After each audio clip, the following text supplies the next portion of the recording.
নমস্কার বন্ধুরা, শিউলি রান্নাঘরে আপনাদের সকলকে স্বাগত। আমি শিউলি আজ আবার একটি নতুন রেসিপি নিয়ে আপনাদের কাছে চলে এলাম। আজ আমি হাতে মাখা সন্দেশ বানাবো। আপনাদের দোকানে যেতে ইচ্ছে না করলে কিংবা সময় না থাকলে, হাতে সময় নেই অথচ মিষ্টি খেতে মন যাচ্ছে, তখন আপনারা বাড়িতেই কিন্তু এই সন্দেশটা বানিয়ে খেতে পারেন। এখানে আমি 1 লিটার দুধ নিয়েছি, দুধটা জাল করে নিচ্ছি। দুধ কিছুক্ষণ আমি ফুটিয়ে নেব। দুধের পরিমাণটা এখানে আরও বেশিও নিতে পারেন। এখানে আমি একটা পাত্রের মধ্যে কিছুটা পরিমাণ দুধ তুলে রাখছি। এটা কি জন্য তুলে রাখছি অবশ্যই বলবো। তো দুধ ভালোভাবে ফুটিয়ে নেওয়া হয়ে গিয়েছে। এবার আমি গ্যাসটা অফ করে দেব। আর ভালোভাবে একবার প্রথমে নাড়িয়ে নিচ্ছি। আর গ্যাস অফ করে অবশ্যই ছানাটা কাটাবেন, তাহলে ছানাটা খুব নরম তুলতুলে হয়। আর যদি ছানা কাটানোর সময় গ্যাস অন থাকে তাহলে কিন্তু ছানাটা শক্ত হয়ে যায়। এবার লেবু নিয়েছি, অর্ধেকটা লেবু নিয়েছি আর একটু একটু করে দিয়ে আর আমি একবার করে নাড়িয়ে নিচ্ছি, তাহলে ছানাটা খুব ভালো মতো কেটে যায়। এখানে গ্যাসটা আমি আর অন করব না। যদি প্রয়োজন হয় তো আর একটু লেবু নিয়ে নেব।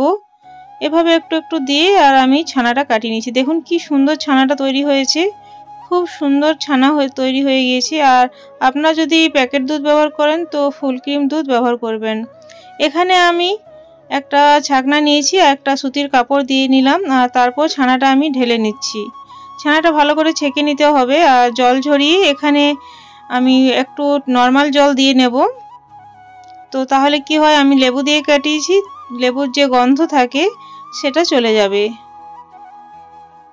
তো এভাবে আমি হাত দিয়ে ভালোভাবে ছানাটা একটু ধুয়ে নিচ্ছি, তাহলে লেবুর গন্ধটা যাতে চলে যায়। আর জলটা ভালো মতো এভাবে নিংড়ে নিতে হবে বা চেপে চেপে বের করে দিতে হবে।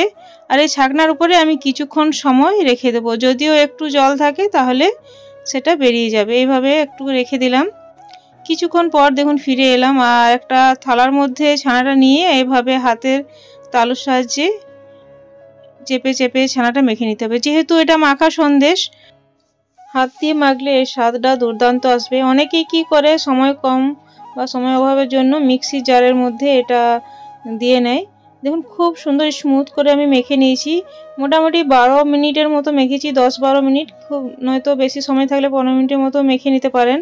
তবে ভালো করে মেখে নিতে হবে। আমি দুটো টুকরো ভাগ করে নিলাম, 2 ভাগে। আর এবার আমি কড়াইতে দুধ দিয়ে নিলাম। আমি যে দুধ তুলে রেখেছিলাম সেখান থেকে একটু দুধ আমি দিয়ে নিলাম। তো এই জন্য আমি দুধটা দিয়েছিলাম। আর ওই 2 টুকরোর মধ্যে থেকে একটা ছানার টুকরো দিয়ে নিলাম। আর এবার ভালোভাবে মিশিয়ে নিচ্ছি। আর অনবরত কিন্তু খুন্তিটা দিয়ে নাড়তে হবে, বন্ধ করা চলবে না, কারণ এটাতে একটুকুতে লেগে যাওয়ার ভয় থাকবে নিচে কড়াইতে। তো কিছুক্ষণ সময় আমি এভাবে মিশিয়ে নিলাম। পুরোটা দেখাতে অনেকটা টাইম লেগে যাবে, তার জন্য আমি একটু একটু দেখাচ্ছি, কারণ এটা একটু সময় লাগে এটা বানাতে। আর এবার আমি নলেন গুড় দিয়ে নিচ্ছি। এই হাতে মাখা সন্দেশটা আমি নলেন গুড় দিয়ে বানাবো। আর শীতকালে যদি বানানো হয় অবশ্যই নলেন গুড় দিয়ে বানানোর চেষ্টা করবেন। তারপরে যে দুধটা আছে, একটু দুধ ছিল সেটাও দিয়ে নিলাম। আর যেটুকু ছানা ছিল সেটাও দিয়ে নিলাম। এবার ভালোভাবে মিশিয়ে নিচ্ছি। খুব ভালো মতো মিশিয়ে নিতে হবে। আর আপনারা চাইলে চিনি দিয়েও এটা বানিয়ে নিতে পারেন, তবে শীতকালের সময় নলেন গুড় দিলে এটা স্বাদটা বেশি ভালো লাগবে।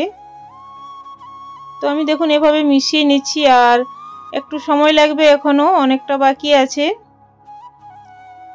তো আঁচটা মিডিয়ামে করে নিয়েছি এই সময় আমি। আর এটা দানা দানা হয়, খুব সুন্দর মানে টেস্ট আসে। বন্ধুরা, আমার এই রেসিপিটা ভালো লাগলে প্লিজ লাইক শেয়ার কমেন্ট করবেন, সাবস্ক্রাইব করে আমার পাশে থাকবেন। পাশের দিয়ে বেলটা প্রেস করে অল করে দেবেন, তাহলে নিত্য নতুন ভিডিও বা রেসিপি সবার আগে আপনাদের কাছে পৌঁছে যাবে।